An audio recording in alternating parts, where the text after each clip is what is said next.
Només gestió privada en les escoletes de 0 a 3 anys, només barracons, educació per a la ciutadania en valencià o castellà i així fins a 13 reivindicacions.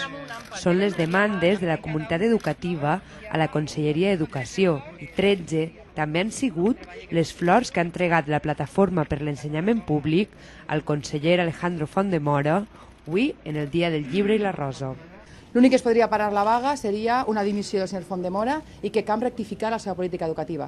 Com que sabem que el document és tancat e innegociable, anem a la vaga del dia 28 d'abril. Tot i que pretenien entregar-lo en mà al conseller o algú del seu equip, ningú els ha rebut i han hagut de fer-li arribar per registre d'entrada.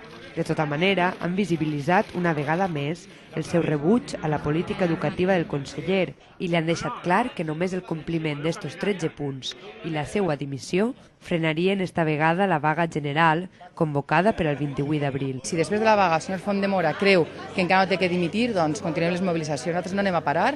La societat ha dit que no parem, la societat diu que estiguem pendents de la política educativa i anem a estar pendents fins l'últim moment. Arribarem al final on tinguem que arribar. L'elecció del color groc tampoc ha sigut casual.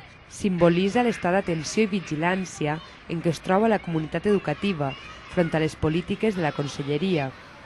Per això, avui, a més del ram, el groc ha inundat aules i patis dels col·legis valencians, com a símbol de protesta.